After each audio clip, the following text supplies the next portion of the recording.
विभिन्न दवाओं की कीमतों में वृद्धि के विरोध में तृणमूल कांग्रेस द्वारा शहर भर में विरोध मार्च निकाला गया। जुलूस में उत्तर दिनाजपुर जिला तृणमूल कांग्रेस के अध्यक्ष कन्हैयालाल अग्रवाल, उत्तर दिनाजपुर जिला युवा तृणमूल कांग्रेस के अध्यक्ष कौशिक गुण, टाउन कांग्रेस के अध्यक्ष गंगेश डेसरकार और अन्य शामिल हुए।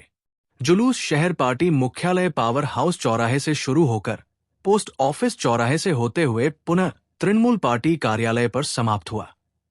जिला अध्यक्ष कन्हैयालाल अग्रवाल ने कहा कि केंद्र सरकार ने दवाइयों के दाम बढ़ा दिए हैं, जिससे आम लोगों के लिए दवाइयां खरीदना मुश्किल हो जाएगा। केंद्रे जो बीजेपी सरकार আছে সেই বিজেপি সরকার জীবনদায়ী ওষুধের দাম 100 গুণের উপরে বাড়িয়ে দিয়েছে। আজকে কোলেস্ট্রলে যে ওষুধটি লাগে তার দাম গতকাল 100 টাকা হলেও আজকে তার দাম হয়ে গেল 215 টাকা।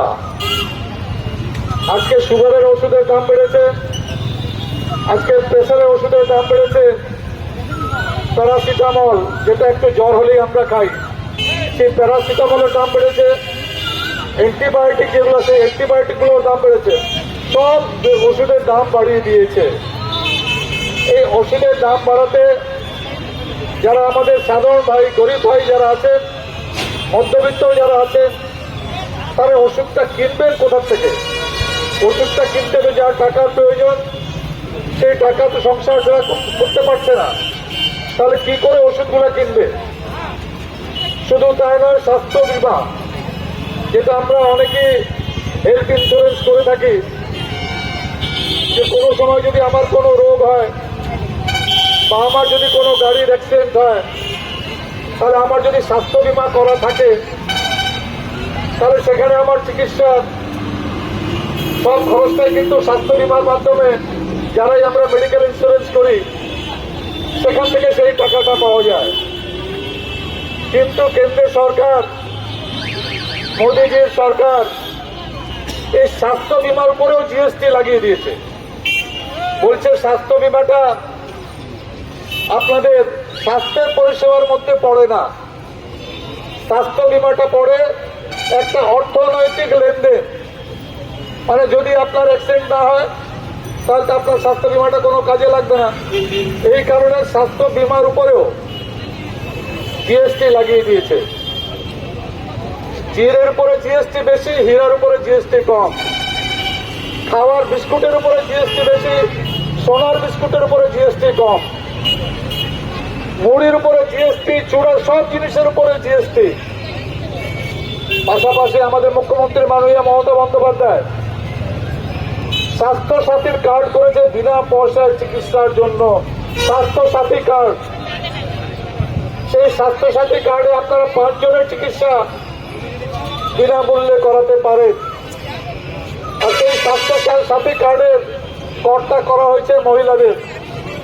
মহিলারা যদি মনে করে ওই 5টা লোকের মধ্যে যদি নিজের মা বাবার নামটাও দিতে চায়, তাহলে তারাও সেই স্বাস্থ্য সাথী কার্ডে সেই নামটা দিতে পারে।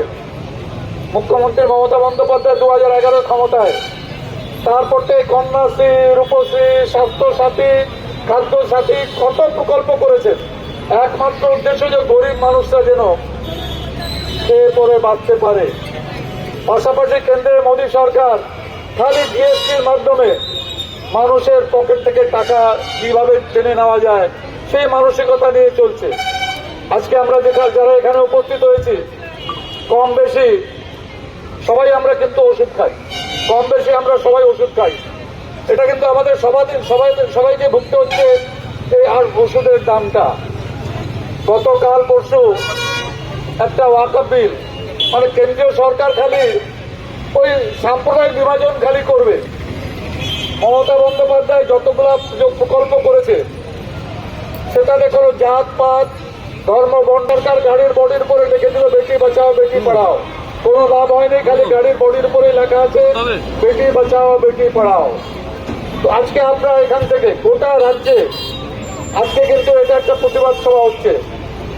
হাইকোর্ট, সুপ্রিম কোর্ট একটা রায় দিয়েছে 26,000 25,752 লোকের চাকরি বাতিল করেছে।